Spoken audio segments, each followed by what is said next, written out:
കേരള പദയാത്ര ഇന്ന് മാവേലിക്കര പാർലമെൻറ്റ് മണ്ഡലത്തിലാണ് പര്യടനം നടത്തുന്നത്. കേരള പദയാത്ര ആരംഭിച്ചത് മുതൽ പദയാത്രയ്ക്ക് വലിയ തോതിലുള്ള ബഹുജന പിന്തുണയാണ് ലഭിച്ചുകൊണ്ടിരിക്കുന്നത്. ഇന്നലെ പദയാത്ര കൊല്ലത്തായിരുന്നു. കൊല്ലത്ത് ഇതുവരെ ഈ അടുത്ത കാലത്തൊന്നും കണ്ടിട്ടില്ലാത്ത അത്ര വലിയൊരു ജനക്കൂട്ടമാണ് പദയാത്രയെ വരവേൽക്കാൻ എത്തിയത്. സംസ്ഥാനത്ത് പ്രധാനമന്ത്രി ശ്രീ നരേന്ദ്രമോദിക്ക് അനുകൂലമായിട്ടുള്ള വലിയ ജനവികാരം ഉയർന്നു വരികയാണ്. അഴിമതിക്കെതിരായിട്ടുള്ള ജനങ്ങളുടെ പൊതുവികാരമാണ്, വികസനം വേണമെന്നുള്ള സാധാരണ ജനങ്ങളുടെ താല്പര്യമാണ് ഈ ജനപിന്തുണയ്ക്ക് ആധാരം. ഇപ്പം തന്നെ കേരളത്തിൽ മുഖ്യമന്ത്രിയും മകളും പ്രതിക്കൂട്ടിലായിട്ടുള്ള മാസപ്പടി കേസ് ഇന്ന് ബഹുമാനപ്പെട്ട കേരള ഹൈക്കോടതിയിൽ നിന്ന് സർക്കാരിന് അതിശക്തമായിട്ടുള്ള തിരിച്ചടിയാണ് ഉണ്ടായിരിക്കുന്നത്. മുഖ്യമന്ത്രിയുടെ മുഖത്ത് നേരെ ഹൈക്കോടതി അടിച്ചിരിക്കുകയാണ്. 27.7 ലക്ഷം ഉറുപ്പികയൊക്കെ ചെലവഴിച്ച് വക്കീലന്മാരെ വെച്ച് കേസ് നടത്തിയിട്ട് ഹൈക്കോടതിയിൽ KSIDC തകർന്ന് തരിപ്പണമായിപ്പോയി. എന്തിനാണ് KSIDC SFIO അന്വേഷണം തടയാൻ വേണ്ടി കോടതിയിൽ വന്നതെന്നാണ് കോടതി നേരിട്ട് ചോദിച്ചിരിക്കുന്നത്. നിങ്ങൾക്ക് ഒന്നും മറച്ചു വെക്കാനില്ലെങ്കിൽ പിന്നെ എന്തിനാണ് അന്വേഷണത്തെ ഭയപ്പെടുന്നതെന്നാണ് ചോദിച്ചത്. KSIDC സർക്കാർ സ്ഥാപനമല്ലേ എന്ന് പച്ചയ്ക്ക് ബഹുമാനപ്പെട്ട ഹൈക്കോടതി ചോദിച്ചിരിക്കുക. ഹൈക്കോടതി നടത്തിയ നിരീക്ഷണങ്ങളും പരാമർശങ്ങളും ഈ സർക്കാരിൻ്റെ നിലനിൽപ്പിന് തന്നെ അപകടകരമായിട്ടുള്ള നിരീക്ഷണങ്ങളാണ്. അഴിമതി മറയ്ക്കാൻ ഗവൺമെൻറ് സംവിധാനങ്ങൾ ദുരുപയോഗപ്പെടുത്തുകയാണോ എന്നുള്ള ചോദ്യമാണ് ഹൈക്കോടതി ഇന്ന് ചോദിച്ചിരിക്കുന്നത്. സർക്കാരിനേറ്റ ഏറ്റവും വലിയ തിരിച്ചടിയാണ്. മാസപ്പടി കേസിൽ വസ്തുതകളെല്ലാം പുറത്തു വന്നാൽ മുഖ്യമന്ത്രി ശ്രീ പിണറായി വിജയൻ ഒരു നിമിഷം പോലും അധികാരത്തിലിരിക്കാൻ സാധിക്കില്ല. അതിനുള്ള കാരണം നേരിട്ടുള്ള കൈക്കൂലിയാണ് മുഖ്യമന്ത്രിയുടെ മകൾ വാങ്ങിയിരിക്കുന്നത്. CMRL 13.7% നിക്ഷേപം KSIDC ചെയ്തു കൊടുത്തതിനുള്ള പ്രത്യുപകാരമാണ് മുഖ്യമന്ത്രിയുടെ മകൾ കിട്ടിയിരിക്കുന്നത്. മുഖ്യമന്ത്രിയുടെ മകൾക്ക് നിയമപരമായി കിട്ടിയ കാശും മാസപ്പടിയായി മുഖ്യമന്ത്രിക്കും മകൾക്കും കിട്ടിയ കാശുമെല്ലാം KSIDC 13.7% ഷെയർ CMRL നിക്ഷേപിച്ചതിനുള്ള പ്രത്യുപകാരമാണ്. മാത്രമല്ല, CMRL വളരെ വ്യക്തമായിട്ട് അതിൻ്റെ ഉദ്യോഗസ്ഥന്മാർ മൊഴി നൽകിയിരിക്കുന്നു. ഞങ്ങൾക്ക് വ്യവസായം നടത്താൻ, പ്രത്യേകിച്ചും ഞങ്ങൾക്ക് ബുദ്ധിമുട്ടുള്ള വ്യവസായം നടത്താൻ സഹായം അവർ സഹായിക്കാൻ വേണ്ടിയിട്ടാണ്, അവർ ബുദ്ധിമുട്ടുണ്ടാക്കുന്നതിനെതിരായിട്ടാണ് ഞങ്ങൾ. അതുകൊണ്ട് കൈക്കൂലിയാണ് നടന്നിരിക്കുന്നത്, അഴിമതിയാണ് നടന്നിരിക്കുന്നത്. ഇത് വളരെ വ്യക്തമായിട്ടും അഴിമതിയുടെ നിരോധന നിയമത്തിൻ്റെ പരിധിയിൽ വരുന്ന കേസാണ്. സ്വജനപക്ഷപാതത്തിൻ്റെ പരിധിയിൽ വരുന്ന കേസാണ്. മുഖ്യമന്ത്രിയുടെ അധികാരം പാർട്ടി സെക്രട്ടറി എന്നുള്ള നിലയിലും മുഖ്യമന്ത്രി എന്നുള്ള നിലയിലുമുള്ള പദവികൾ ദുരുപയോഗം ചെയ്തുകൊണ്ടാണ് മുഖ്യമന്ത്രിയുടെ മകളുടെ സ്ഥാപനം ഇങ്ങനെ കോടിക്കണക്കിന് രൂപ സമ്പാദിക്കുന്നത്. അല്ലാതെ ഭാര്യയുടെ പെൻഷൻ കൊണ്ടൊന്നുമല്ല ഇങ്ങനെയുള്ള ഷെൽ കമ്പനികൾ ഇവിടെ പ്രവർത്തനം നടത്തുന്നത്. കള്ളപ്പണം മറയ്ക്കാനുള്ള അവസരമാണ്, ഉപാധിയാണ് മുഖ്യമന്ത്രിയുടെ മകളുടെ കമ്പനി എന്നാണ് ഇതുവരെ ലഭ്യമായിട്ടുള്ള വിവരങ്ങളിലൂടെ പുറത്തു വന്നിരിക്കുന്നത്. അതുകൊണ്ട് ഇങ്ങനെയുള്ള അഴിമതികളാണ് സംസ്ഥാനത്ത് ജനങ്ങൾ ഈ രണ്ട് മുന്നണികൾക്കും എതിരായി ചിന്തിക്കാനുള്ള കാരണം.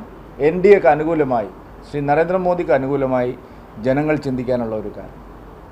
ഈ അഴിമതി കേസ് നിയമസഭയിൽ ചർച്ചയാവാതിരിക്കാനാണ് UDF ശ്രമിച്ചത്. പിണറായി വിജയൻ്റെയും മകളുടെയും അഴിമതി മൂടിവെക്കാനാണ് സതീശൻ ശ്രമിച്ചത്.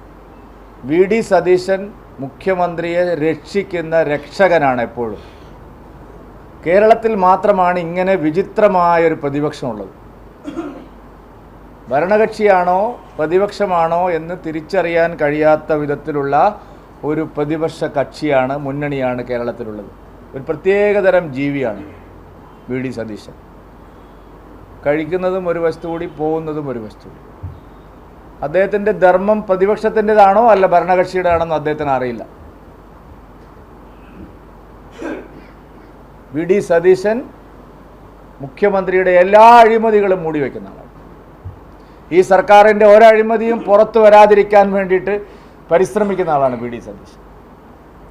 കാരണം ഈ അഴിമതികളിലെല്ലാം UDF-ന് പങ്കുണ്ട്. കേരളത്തിൽ മുഖ്യമന്ത്രിയും മകളും മാസപ്പടി വാങ്ങിയപ്പോൾ കോൺഗ്രസിൻ്റെയും ലീഗിൻ്റെയും ഉന്നത നേതാക്കളെല്ലാം മാസപ്പടി വാങ്ങിയിട്ടുണ്ട് ഇതേ കമ്പനിയിൽ നിന്ന്. സഹകരണ കൊള്ള നടന്നപ്പോൾ CPM-ൻ്റെ നേതാക്കൾ പ്രതിക്കൂട്ടിലായതുപോലെ കോൺഗ്രസിൻ്റെ ഉന്നത നേതാക്കളും പ്രതിക്കൂട്ടിലായിട്ടുണ്ട്, ലീഗിൻ്റെ ഉന്നത നേതാക്കളും പ്രതിക്കൂട്ടിലായിട്ടുണ്ട്. കഴിഞ്ഞ ദിവസം നമ്മൾ പത്രത്തിൽ വന്ന വാർത്ത 2 രാഷ്ട്രീയ നേതാക്കളുടെ സ്വത്തുക്കൾ കണ്ടുകെട്ടി കേരളത്തിൽ. ഇപ്പോൾ തുല്യ നിലയിലാണ് ഗോളടിച്ച് പോകുന്നത്. ബാബുവിൻ്റെ സ്വത്ത് കണ്ടുകെട്ടി, മൊയ്തീൻ്റെ സ്വത്ത് കണ്ടുകെട്ടി. 2 മുന്നണിയും ഓരോ ഗോളടിച്ചിരിക്കുകയാണ്. ആദ്യം UDF മുന്നണി ഒരു ഗോളടിച്ചു. മുൻ മന്ത്രിയായിട്ടുള്ള K ബാബുവിൻ്റെ സ്വത്തുക്കളെല്ലാം കണ്ടുകെട്ടി.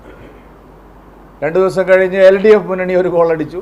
AC മൊയ്തീൻ്റെ സ്വത്തുക്കളെല്ലാം കണ്ടുകെട്ടി. കോടതി അത് അംഗീകരിച്ചു. കേരളത്തിൽ ഇനി എത്ര LDF UDF നേതാക്കളുടെ സ്വത്തുക്കൾ കണ്ടുകെട്ടാനുണ്ട്? അത് ജനങ്ങൾക്ക് അത് കണ്ടുകെട്ടിയ സ്വത്തുക്കൾ ജനങ്ങൾക്ക് തിരിച്ചു കൊടുക്കാനുണ്ട് എന്ന് മാത്രമേ അറിയാനുള്ളൂ. ഇരു മുന്നണികളും അഴിമതിയിൽ മുച്ചൂട് മുങ്ങിയിരിക്കുക. അതാണ് ഈ ഒരു ജനവികാരം 2 മുന്നണികൾക്കും എതിരാവാൻ കാരണം. NDAക്ക് അനുകൂലമായിട്ട് കേരളത്തിലെ ജനങ്ങൾ ചിന്തിക്കുന്നതിൻ്റെ കാരണവും മറ്റൊന്നല്ല. കേരള പദയാത്ര ജനങ്ങളുടെ മുമ്പിൽ വയ്ക്കുന്ന എല്ലാ ആശയങ്ങളും വളരെ ശക്തമായിട്ട് ജനങ്ങൾക്ക് സ്വീകാര്യമായിട്ടുള്ള ആശയങ്ങളാണ്. കേരളത്തെ കേന്ദ്രം അവഗണിക്കുന്നു എന്നുള്ള വാദം പൊളിഞ്ഞ് പാളീസായിരിക്കുക. മുഖ്യമന്ത്രിയും സംഘാംഗങ്ങളും പാർട്ടിപ്പടയും ദില്ലിയിൽ തമ്പടിച്ച് കേന്ദ്രവിരുദ്ധ സമരം ചെയ്യാൻ പോയപ്പോഴാണ് ബഹുമാനപ്പെട്ട സുപ്രീം കോടതിയിൽ വ്യക്തമായിട്ടുള്ള ഒരു അഫിഡവിറ്റ് കേന്ദ്ര സർക്കാർ നൽകിയിരിക്കുന്നത്.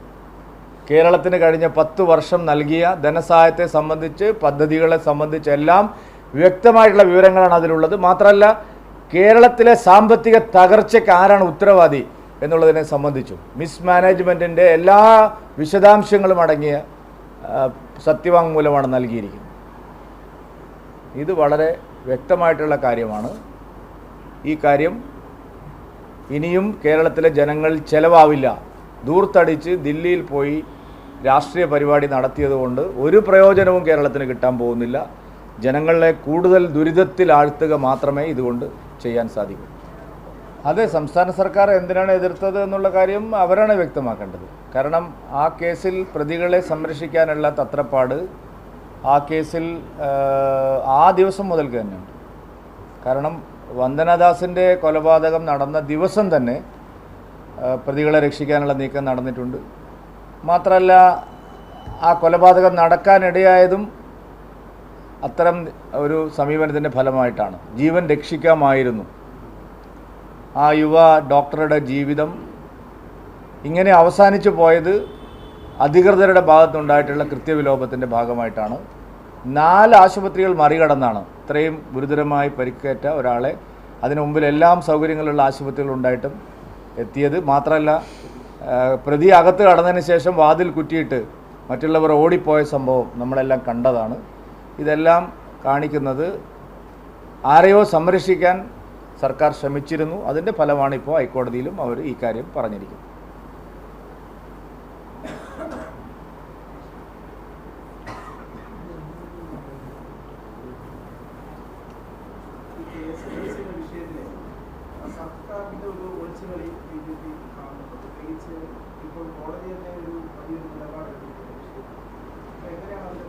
അല്ല, സർക്കാർ KSIDCയെ പരിചയമാക്കി ഈ കേസിനെ ദുർബലപ്പെടുത്താനുള്ള നീക്കങ്ങളാണ് നടത്തിക്കൊണ്ടിരിക്കുന്നത്.